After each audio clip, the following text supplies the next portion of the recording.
Right now, millions of young Americans are preparing to head to college, a place where free speech, at times, has become stifled. This change in culture prompted my next guest, a college educator, to write a post that went viral in 2015, writing in part, "Our culture has actually taught our kids to be this self-absorbed and narcissistic. Anytime their feelings are hurt, they are the victims. Oklahoma Wesleyan is not a safe place, but rather a place to learn that life isn't about you, but about others. This is a place where you will quickly learn that you need to grow up.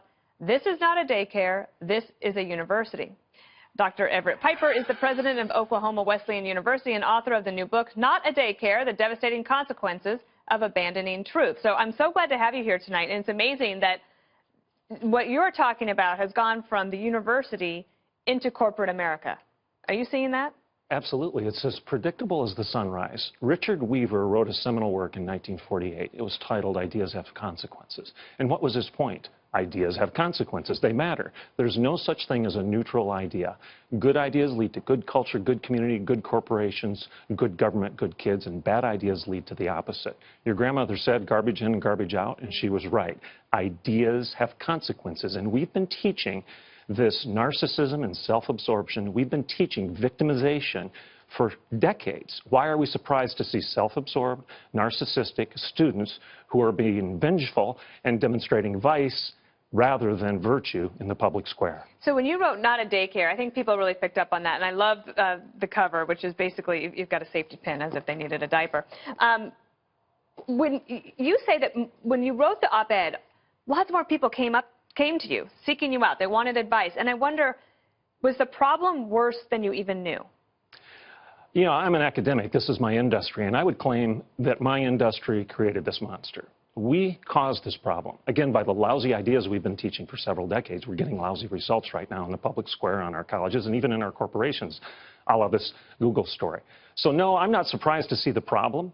But what I do think we need to recognize is the degree of the problem. What we have right now is ideological fascism in the academy, in the ivory tower, in the colleges and universities, rather than academic freedom. A fascist was a Roman bundle of sticks bound together so tightly it couldn't be broken. And it's from that we get the word fascism. And today, if you don't comply, if you're not one of us, if you don't think like I think and believe like I believe, if you're not going to say what I want you to say, you're verboten, you're expelled. We do not want you. And we do this all under the banner of tolerance. It's like saying I can't tolerate your intolerance or I hate you hateful people. It's self-refuting at every turn. Are universities aware that they have a problem? I mean, you think that the industry helped cause a problem, but do universities think this is just a passing fad, or do they think they got to get a handle on it? Well, it depends on who you talk to. Poster child.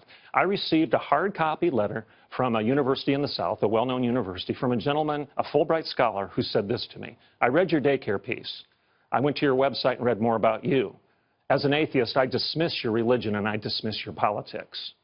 However, on this issue, thank you, right. kudos. You're right, please carry on, it needed to be said. Again, this man recognizes that even though he disagrees with some of my ideas, that academic freedom has been compromised because we've stopped teaching the objective standard of truth in the academy. So a lot of parents are getting ready to send their children off to college and university, and they might be concerned that their kids are going to turn into melting snowflakes. Any advice for them?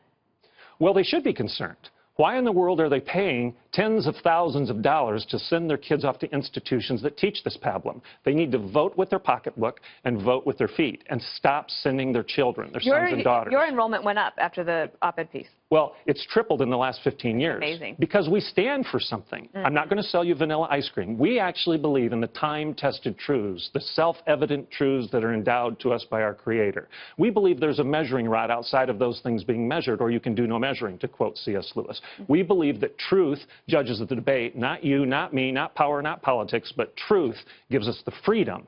Like Jesus said, you shall know the truth, and the truth shall set you free. Well, and truth. We all need to hear more about that, given all the things that we're going through in the world. All right, thank you so much.